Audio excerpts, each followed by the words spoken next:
Hey everyone, welcome to my June edition of my Blu-ray haul. I know lately I've been talking a little bit about records. I've been a little bit off the grid. I've been traveling a lot lately, and that means I've had less time to make videos, and that means I've had less time to really do, interact with all of you, and I apologize for that, but I did get quite a few things over the last month and near the end of May as well.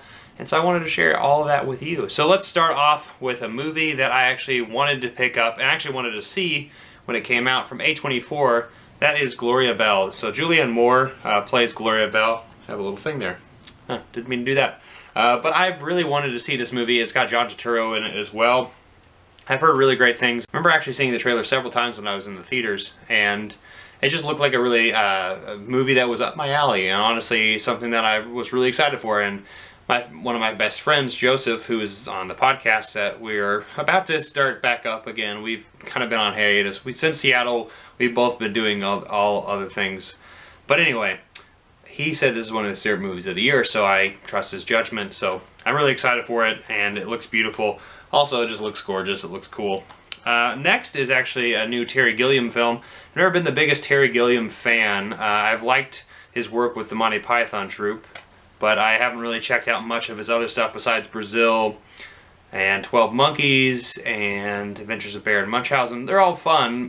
Some of them are a little bit better than others. I'd say 12 Monkeys might be my favorite. But anyway, let's get on to his newest adaptation. This is The Man Who Killed Don Quixote, and it's got Adam Driver as the main character. You got Jonathan Pryce here as well, Olga Kurylenko, Stellan Skarsgård, Joanna Ribeiro, and yeah, just a couple of other people named in this movie. I really know nothing about this film. I've watched the trailer, don't really recall it, but I've had several people tell me to check it out, and I've also had several people kind of interested in this film, and it's something that's really intrigued me. And I've liked Adam Driver quite a bit lately. He's been doing a lot of really great things lately with Jim Jarmusch and The Dead Don't Die. Can't really think. I keep thinking of the Sturgill Simpson song in that movie, and I keep switching the title. And so yes, Adam Driver's really great. He's worked with Jim Jarmusch before, and Patterson, and I also really like him. Actually, he's one of the best parts of the new Star Wars films, and besides that, he's a pretty cool guy. So anyway, I can't wait to check out this film. I'm sure it's going to be weird as hell. Terry Gilliam usually has weird shit, so I'm expecting to see that as well. Next is actually a movie with Ethan Hawke. Is actually the sole reason I picked this movie up, and that is The Kid. And so Ethan Hawke is one of my favorite actors of all time. I've just loved him in pretty much everything I've seen him in, from Predestination, Training Day, to First Reformed, to Dead Poet Society. We actually did a retrospective, Joseph and I, on the podcast. If you haven't checked that out, you should look for that because it's really, really cool. But anyway, The Kid. This is actually with Ethan Hawke and Dane DeHaan, who I'm not the biggest fan of. And then I guess there's a new actor, Jake Schur, who's introducing. But this is a Western, and I don't really know who the director is, but I've heard some decent things about this film, and honestly, like I said, the reason I picked this up was because Ethan Hawke is one of my favorite people. So, oh, and I didn't even mention what's behind me, but the Before trilogy. Ethan Hawke is legendary in the Richard Linklater's trilogy, right? And then the last thing I picked up was something that was also on my radar a couple months ago, but I never was able to see it in theaters, and that is Mads Mikkelsen and Arctic. And this is kind of a lone survivor film, and that's mostly what I know about it, but I've heard some good things because I've actually had several friends who have seen this movie, and they're like, yeah, it was pretty good. I liked it quite a bit. And so I'm really looking forward to watching Arctic as well when I want to be sad and kind of, in a dark room where, honestly, I'm starting to sound a little crazy, so I'm going to keep moving on from this one. Alright, so moving on from there, it got a little dark there, I wonder why.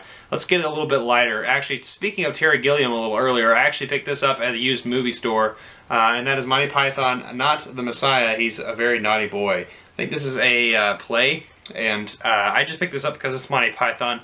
I really know nothing about this, but I've really loved everything that they've produced and put out, from The Flying Circus to Holy Grail, Life of Brian, Spamalot, you name it. I really love all of their output, and so I'm looking forward to this as well. So, and then speaking of really funny and silly stuff, this one's even dumber. I got the Blu-ray for Kung Fu Hustle. This is Stephen Chow. This is along the lines of Kung Pao, if you've never seen that film.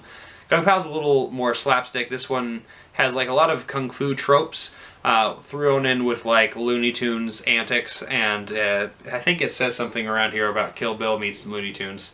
I've read that somewhere. But anyway, I got this used, and I've been looking. I saw this years and years ago, and I really, really enjoyed it back then. Sure, I'm going to enjoy it more now, mainly because I'm probably going to try to watch it with friends, and we're just going to laugh and drink and stuff like that. So, something like that. And these next two films I actually picked up at Best Buy because they were like $5 a piece, and that's pretty cool.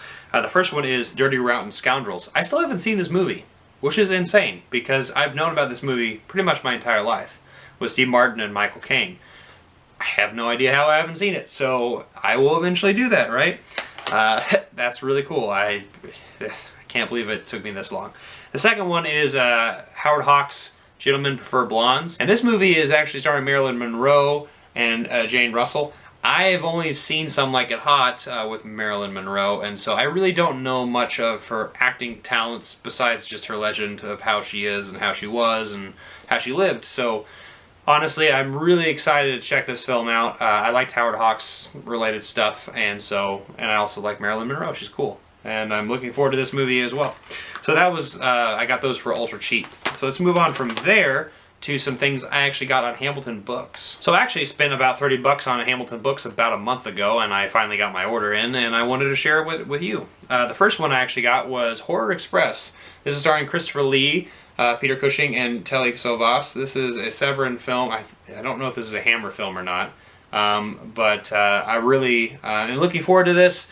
My friend Daniel, he really, really loves Hammer horror films, and I'm actually starting to get into it a little bit more. Haven't really seen any of them yet, so I couldn't really tell you that much. But I'm looking forward to my journey when I do get into them a little bit more. But Horror Express, it looked really interesting. And since we're on that matter, speaking of Hammer film, I did get a Dracula film with Christopher Lee, and that is Dracula Has Risen from the Grave. And I'm really looking forward to checking this movie out as well. Like I said, I'm looking forward to the process of seeing this just transformation from like the Universal horror monster movies into a little bit more gritty and like bloody and kind of, you know, B horror movie-esque kind of feel to it, and that's something that I'm really looking forward to, and it can be pretty fun, I'm sure.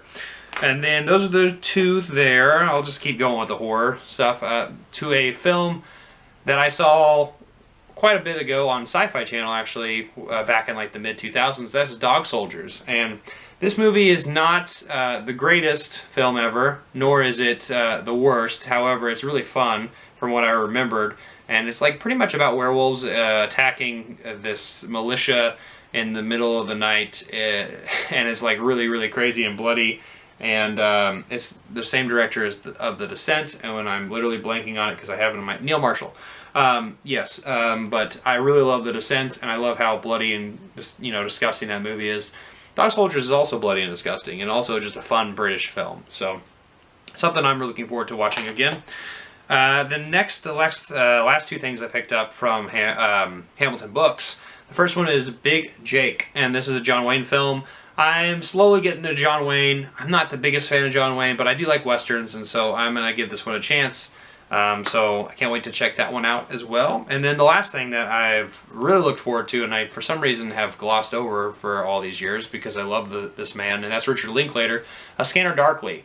And this is one of those animated films that was made really, really creatively, and I've seen bits and pieces of it throughout my entire life, but I have never seen the film itself. And so it's got Keanu Reeves in it, Robert Downey Jr., Woody Harrelson, Winona Ryder, Rory Cochrane, just a lot of different people in it, and that's just five of like, there's a lot of people in this film. And so I'm really looking forward to checking this movie out. I really love Richard Linklater. I think he's highly creative. I think he really is interesting when it comes to characters and just conversations, and that's kind of the thing I love about film in general, and that's why he's probably one of my favorite directors. So we're going to move on from there to some Criterions I picked up, used. It was a used sale, and so I got 3 Criterions prior to this Barnes & Noble July sale that's coming up. Hint, hint, wink, wink, there's going to be a video coming up with me talking about that stuff too. Alright, so these 3 Criterions that I picked up are not films I have seen.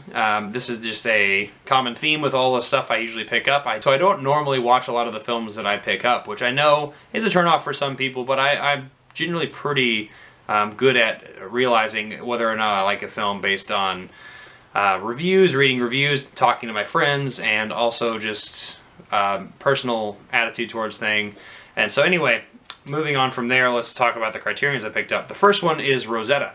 And Rosetta is a film by Luc and Jean-Pierre Dardenne. It's a French film, and it came out in '99. And yeah, I'm looking forward to it. I guess it's Belgian filmmaking brothers, but it's in French, and so I'm really looking forward to this movie. I've heard really good things about it, and so yeah. That's the first one. The second one is Phoenix, that came out in 2014, not too long ago. And this one I know has to deal with the aftermath of World War II and the haunting element to it, and so I'm looking forward to that as well. And then the last thing I got was a Wim Wenders film, and that is The American Friend. And I really like Wim Wenders, at least Paris, Texas, and a couple of other things I've seen him do, but I'm looking forward to this one too. This is one of his earlier films, 1977. And so I'm looking forward to it. So that is that. Those are the 3 films that I picked up from Criterion. So the last thing that I picked up is actually something that I've been wanting to get for quite some time, but I just haven't had the means, and it was on sale, and so that's what I picked up. And that last thing is this beauty right here, the Twilight Zone. And when I say this beauty, I mean the show is the beauty. This case is not the best. It's not the greatest thing ever, but I love the Twilight Zone. I've seen a few episodes when I was growing up with my father. I also made the joke when I was on a plane in Seattle, can you check the airplane wing and see if there's a monster on that wing? And the person next to me got it, luckily. I know that joke just runs its course, and there's usually people not around my age who know what that means. But anyway, Twilight Zone, I'm really looking forward to checking out this entire series. And I love this box set. Yeah, it's cool. Rod Serling is just an amazing host, and it's an iconic thing. You got that iconic theme music. The thing I don't like about this is how it's set up, how it's presented. It's pretty flimsy. I mean, there's a lot to pack into this, but it's pretty flimsy. I mean, for what it is, it's got all 156 episodes in it on 24 discs, which is quite a bit of discs, honestly. You probably could have cut down a little bit on that, but anyway.